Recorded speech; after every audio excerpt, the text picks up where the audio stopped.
A Knight of the Seven Kingdoms review with some hammer curls. Firstly, I'm going to apologize for no video, even though I don't think anyone's really waiting for them, but I broke my promise of weekly, and I do have an excuse. First of all, I hadn't watched anything. I didn't want to just make a video for the sake of it. 2, I was sick. And then 3, Procopia has stolen my soul. Do you guys know Procopia? A Knight of the Seven Kingdoms is the tale of Sir Duncan the Tall and his squire Egg. And it's part of the Game of Thrones universe, you know, Song of Ice and Fire, all that jazz. And let me say, I am a big Game of Thrones verse fan. Obviously, there's been ups and downs, you know, first 6, 7 seasons, Game of Thrones, some of the best TV I've ever seen. And you know, I was in school when these were coming out and it's just, wow. And you know, they ruined it, but it didn't ruin everything for me, but it makes it hard to recommend the original, whatever. Then we had House of the Dragon. First season I really liked. Second season I still liked, just not as much, but I still liked it. I love dragons, you know. I've said this in videos, I love dragons.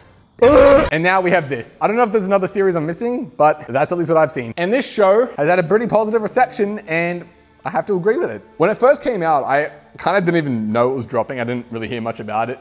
I watched the first episode when it came out. I'll be honest, like, I thought the first episode was fine. It hadn't hooked me at that point. I'm gonna talk like very loose spoilers, not really, but like, it's very obvious from the start. He's this good guy who wants to be a knight, but I thought it was very obvious. Apparently it wasn't, because it's something that's talked about later, but it at least sets it up where it doesn't seem like he's a true knight because he wasn't knighted officially. At least there's no recount of it. He claims to be. What the show really is Dunk is encapsulating, you know, everything good that it means to be a knight. Like, he is a knight in the only way that matters. In the way that matters. He protects those who can't protect themselves. He stands for what's right. He's a good guy. All my homies love Sir Duncan the Tall. Context, I don't know these stories before I watch it. I haven't read these books. I do plan to actually try and get back into reading a bit. Egg, you know, is this charming little kid, wants to be a squire. But from the beginning with Egg, you can tell, he's not quite like the other stable children. He's a bit different. Light spoiler warning for like the 3rd episode onwards. But you know, when you find out that he is actually a Targaryen and you know, he's not in direct line for the throne, but he's a Targaryen and I'm a Targaryen fan, which isn't surprising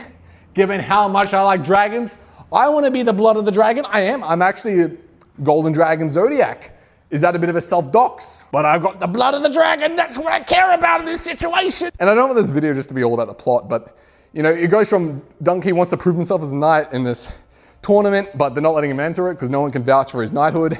So he goes through people like Lionel Baratheon, who is a bit of a goat, even though, you know, he's a stag, but you know what I mean. And we meet quite a few other cool characters too, like Baelor Targaryen, Maekor Targaryen, all the Targaryens, the adversarial one. And, you know, he's kind of one of the main adversaries here, but, you know, we find out Egg's left the Targaryen family because he doesn't like really everything that's happening with them. He wants to be with the people, see the world. You know, the Targaryens got a very diverse history. You got the best rulers, you got the worst rulers, you got the Mad King.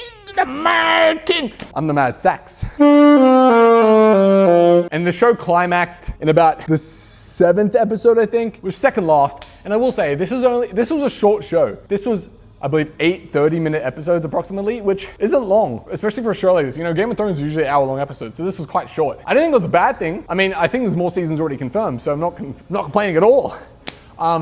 I guess the only concern with that is Egg is an actual child actor, who, may I say, extremely good. You know, Game of Thrones have got a good track record of hiring very talented child actors. But yeah, that'd be the only concern, because obviously you don't want him to age up too much because he's meant to be a kid. Although I think that the story does follow throughout life. I've seen a bit since, so maybe it doesn't matter. The characters got really good dynamic together. Dunk and Egg off each other. Dunk with basically any character. He's such a bit of a dude. He's a bit, you know, he's just a good guy. Even if he doesn't maybe make the most clever decisions, he's a good guy. And I feel like him with Egg's, I guess, kind of curiosity of the world and his desire to also do what's right, being from a position of power and kind of running away from that. It's a good show. Not a great deal happens in the show, but it's really just exploring the tales of Duncan and Egg, which I think is what the adaptation is. So with that said, I'm not even going to give a TLDR because this is quite short. So, A Knight of the Seven Kingdoms gets... I think that was one too many notes, but I'm going to give it an 8. It might be a bit higher.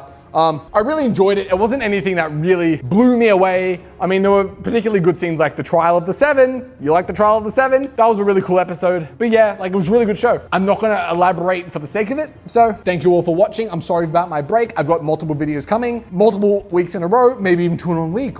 What? Stay sexy, everyone.